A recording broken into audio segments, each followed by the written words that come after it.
ai mà nào mà pot khom lại ni mayam yang mina si ada koi borak ni am su phajadra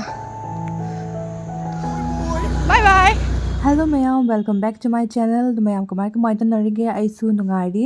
Adu mayam ngasi se aina ai yam itha thajadana ko. Haidi plan kaim yaw da bida yum da ngahak akoi nupa su thabak satpada magi lambi bage su oiba ko. Aduga ai ngahak saluraga sum halak tu ni ba ko. Ado tugi blog masa ma aina namza bani mayam. Ado mayam sum yang bio. Do ai se ahamba akoi gi baskani rom dagi akoi gi borak se lalaga launch ta tawraga lalaga satpa yai habako ado aido di satsadriba ahan bo oidoni ado mayam sum makha tana gi blog sing minase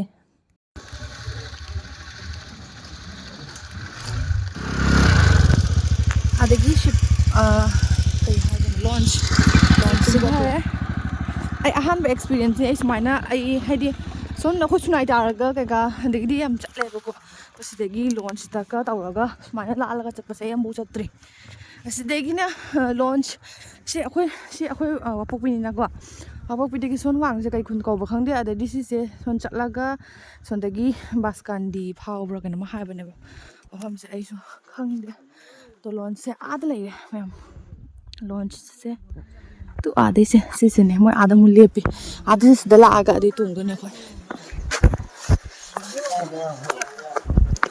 Ola kidre sonda sumi kuntana rai ngai bagi misis so loi ngai ne ba ko sta ngai sisna gari thawa pai amare lakidre ai punse gi ahan ba tong do ni mayam do ai kain tu na khang de am nok ninge u ba da mobile adi am pic na uye pot sa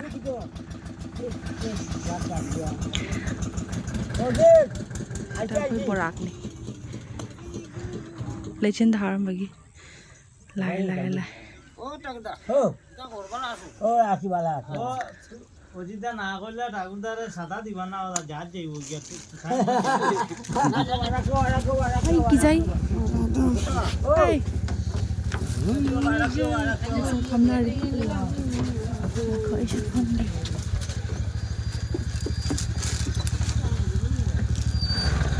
oi thongba ana ki jai ne nangi shule stone sang mi ate su thongba jari bo ai swem jari ha nei ba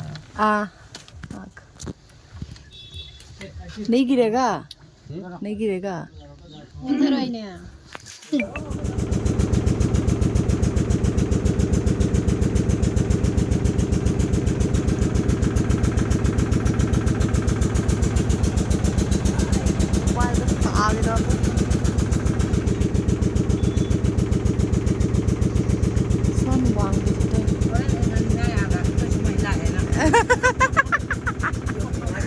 Aku halein.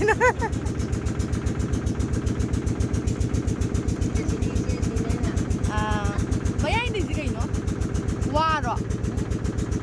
Pami jum ni ba? Oh pal gi ba?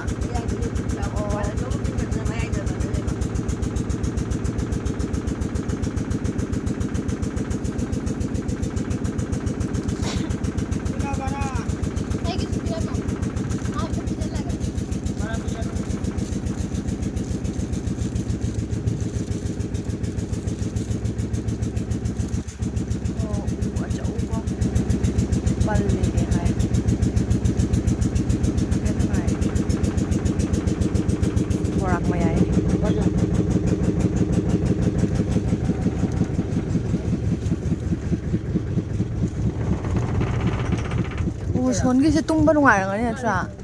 Hả? Hả? Ngã pha bây giờ? Hả? À, con mua cái này nè. Ui mà in mà chỉ đồng này bò. À. Nó xí điểm nó sẽ in gì đó. Cái nhìn ra sai.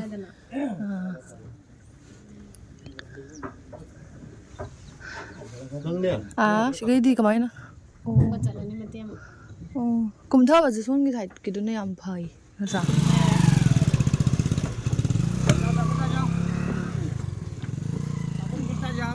ơi ai ăn cái dai lá lẹ si khun sina kai khun hai ba putun bazar bagi ghor ai na mayang putun bazar hai bagi ghor ai na ko mai kai bang na bagi ghor mai te mayang bagi ghor hai si wang hai hư wang cha sona na pok pi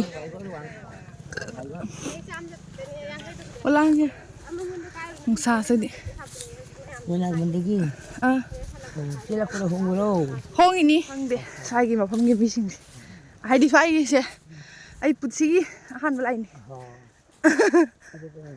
hai di hanadagi khara khang ba leitra ne adu amta khang de ba sai je chatpa hore kona khang ai ha ha adom te pusung ngamani sidana lam se pia lai nu sa kon dai na ngam ka la chum re ha sa ma nga ta me to ta ni ne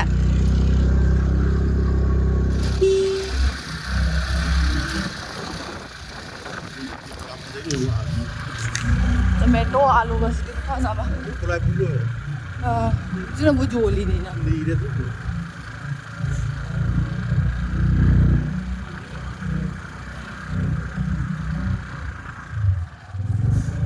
moi garden se buje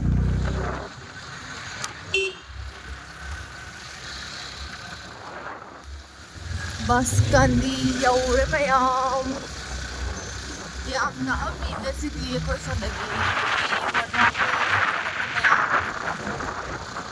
ako iyo home yo bagai sa ba kan mai ang diwan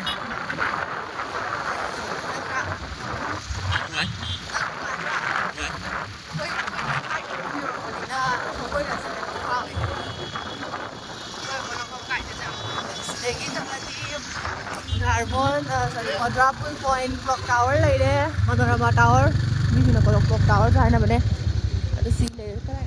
Nangi, kenapa tu? Kakak, aku ni pa thabak cakap ni tu lagi, na, aku inang pa tu bagai lah, aku ni, dikit tu bagai musa lagi, sudah lagi deh, Mahindra, sudah lagi deh, aku mana pun sangham. Menarbon pun saat leh.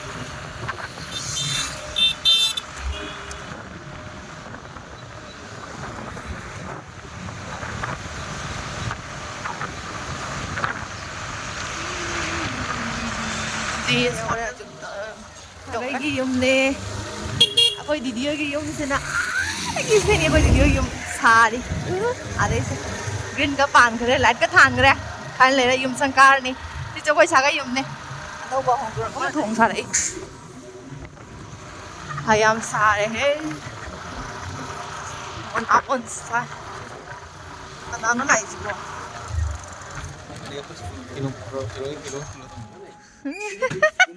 rồi ai putu ni oh chắc không mà lấy em thà làm mama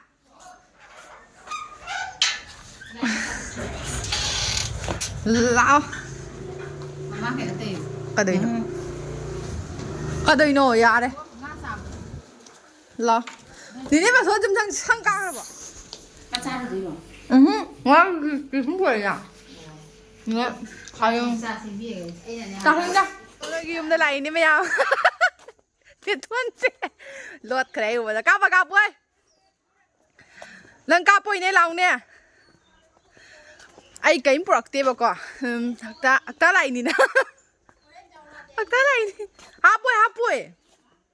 hapoi akta lại ni mayam du na nghak koi thu ge du na koi re ini ba lai ne koi re to rồi apa kan si nang si banya tu ai no ta ka boy e to na ai na ni to na new year ki khudol kan put kai do put na mi yeng lao kai na pura ga ai ma si maga acha pot ai put lâu lại đi mà nào vẫn được khum lại đi put ai mà nào vẫn được put khum lại đi mayam yang mina si neton na packing ka tawda na ai se pak lak ga si hat puthore ai di khali magi pot lei jabagi haidi magi pot yang hanjari mare na khali ba Mama yang mana yang?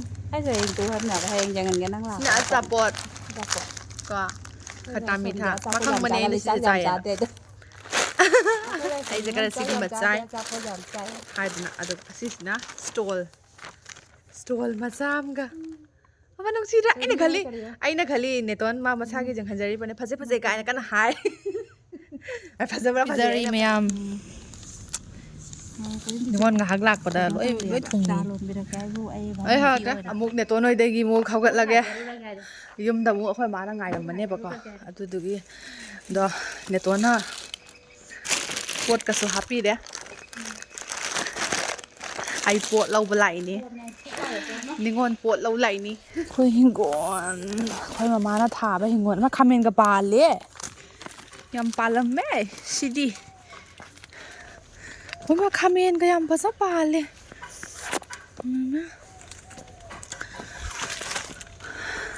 Khamen. Kari kari no yam tha re. Sidi. Khoi ma yam nan tawar me khoi ma si mai ba khoi ma ol kobi ga hauri ui ma ol kobi matum tare ne sili bu pambi ma khoi ma gi ol kobi haure ma ai na da ol kobi ka saudri thare saudri yungni me am khoi ma mai ol kobi sa haure ya me phone da khoi ma hai ko ne ba mai ol kobi ta le kain aina thazadaba sidana koli hawai sidi khoi magi na phaida ai ya da phalaude si maiden oi bra kedam tawbani maiden ai khan gyan da rest morok leire khamen ju leire koli hawai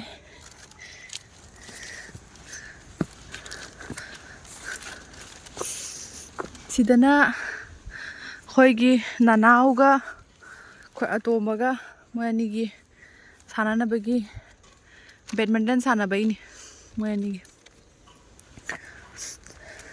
siga tomato oi ma phadigom se uma khoi mai phadigom se kupa sama ui ma pa sama sidi jelle he ma phadigom kupa sama Shenga mudana se hangam su phazare mayam hangam su phazadra khoi mama gi hingol ne phazare pik tak na sak tak na tra doli tho tomato leire tomato pamini se chawre sidana tilhau mana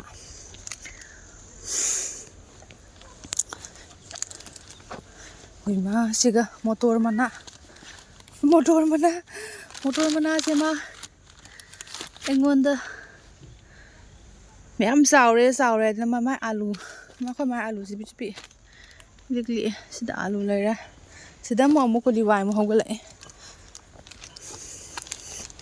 ko liwai le sida mairen ko ma kaino ne ko tulen ni kaino to jibo kaino mon gre ne Mairen leire mayam Mairen sina laphu asigi laphu thro ne engonda mama na pirakhibudo sida su leire laphoi pale o bai nungai ribo turen se kaino leba khotoli ro lengoi holi rai bai hi na thabak loi ta bi hi na ta sonda moi son side china kaino ne ba seram khul ne ba ko asi sina khoi manar bon son de se seram khun ni son asi moi lengoi holi mare ne hi ga ti katana thamdana hi kyang lei jo mari ama ani ahum mari manga taruk taret 7 khak hi pichut pichangre khoi turen se Akhoi turen se modura turel ne mayam modura turel se ni mayam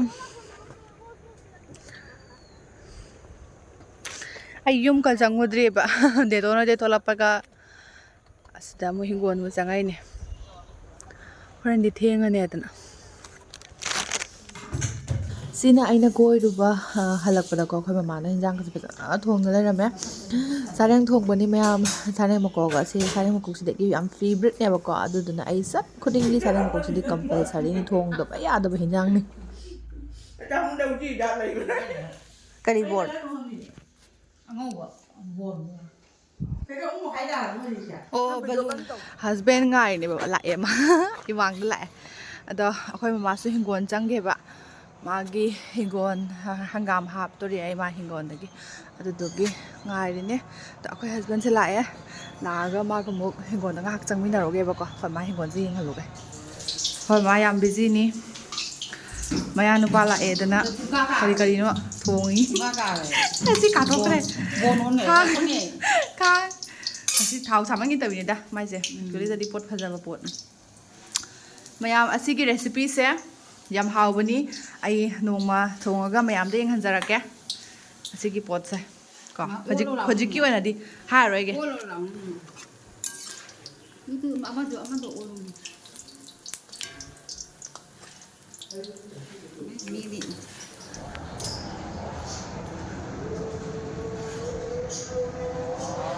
Yanam वाला powder है हमारा यनम देख सकते हो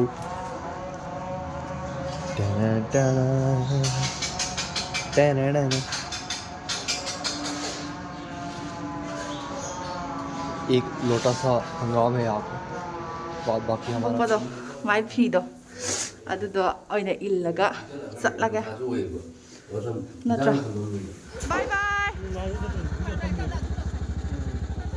bye bye bye bye